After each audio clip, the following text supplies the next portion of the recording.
So there's been a lot of research that shows that early childhood is so important to brain development, and a lot of the brain growth happens before the first within the first 5 years, and really even by the 0 to 3 is like the brain is like most um,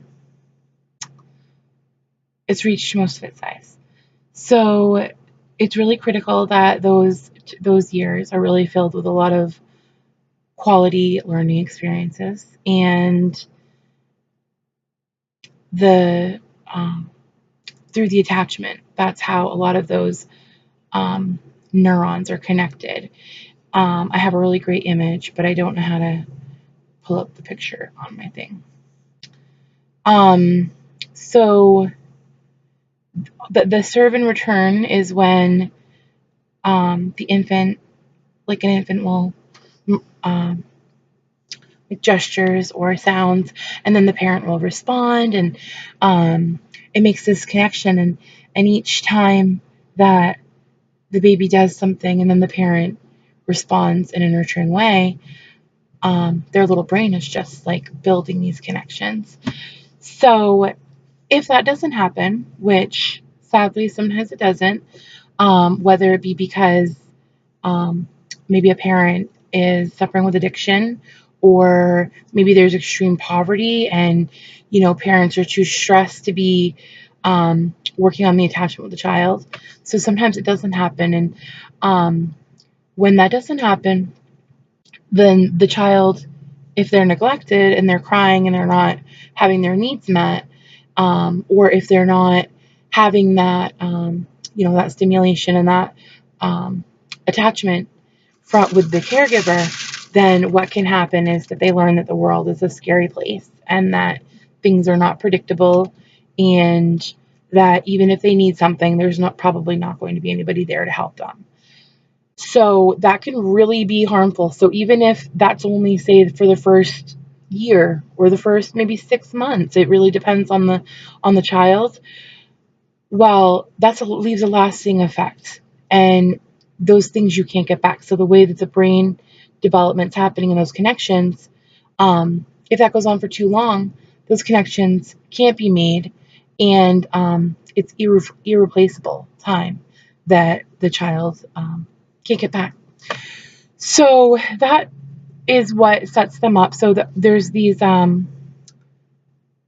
call it brain architecture, because all of those steps that a normal, healthy situation would lead to builds this strong foundation. So it's kind of like laying the bricks in a foundation. And, each healthy thing, like loving family, bonding with relatives, knowing they have a safe and predictable home, those build this secure foundation, so that that they're ready to kind of be confident and successful people, and go off and explore and learn, with their peers and everything. But if that's missed, then it leads up for a lifetime of being behind, or missing something. And like, yes, it could be small, and it might not be too noticeable, but there are most likely going to be gaps. And so they call this adverse childhood experiences. And really, so a few things can be adverse child experiences. They're toxic stress within the family, or um, chronic adversity that's happening. So a lot of things are intertwined, and a lot of families are facing more than one challenge. So maybe not only is there domestic violence going on, but there is also some criminal stuff. And so maybe one parent's incarcerated, and then the other parent's trying to, having trouble financially. And so all of these things really snowball. And it's not to say that people are, bad parents or whatever, but the child is still feeling the effects of this. So these adverse childhood experiences, there's this test. It's called the ACEs study, and it's really hardcore. Some of the questions are like, I personally, I have like a 1 on the ACEs, and I I was surprised at how many people that I know have a much higher score.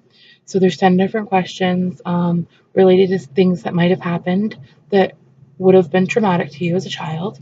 It's all before you're aged 18. And, did you have a relative that insulted you, or that you didn't feel safe? You didn't feel like you were loved?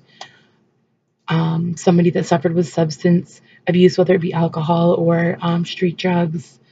Um, did somebody sexually perpetrate you when you were a child? Did you have a family parent that was absent or incarcerated? So there's all these questions. And the higher that your ACEs score is, the more likely you are to have these long-term effects. And so not just during childhood, like you might not remember these things. And, now at 20, maybe you're more likely to go down this path because you had all this adversity during your early childhood. And so 4 or more is really the big one, that things snowball. And um, when you look at it all lined up, it really typically results in early death. And I mean, that's, for one, that's super sad. And you just lived through all of this crap as a kid, and you want to overcome and be, you know, be successful anyway. And there's still really odds are against you this whole time. So really, the reason that I wanted to do the paper, and you'll read it all, so I'm not going to go through every single, I can't read it. So, but the reason I really wanted to do this, because I feel like people don't want to think about these things.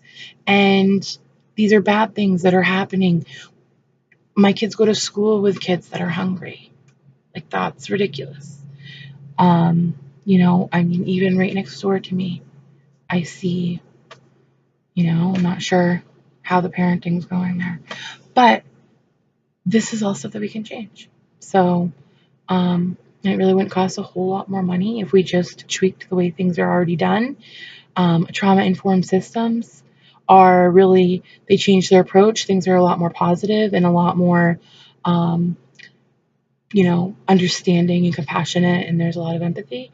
And I feel like if we start putting more of that into all of our systems, whether it be just in the community, just bumping into your neighbor, and being more understanding and getting rid of this judgment, because I feel like there's still a lot of this judgment, and people don't want to, they don't want this stuff to be happening around them, or they think that, they might make a little bit more money than this person. And like, there's no time for that. These are kids, and their lives are like being affected by this. So we really need to stop. Um, so anyway, you'll see my paper on early childhood trauma. There's definitely a lot more. I mean, I know a ton about trauma. I live it. I have 6 children that are all impacted by early childhood trauma. Um, I also, I'm a child care provider. I've studied childhood development for years, even before college. But if you have any questions, just reach out and ask. And I'm going to get this submitted to you before midnight. Thanks.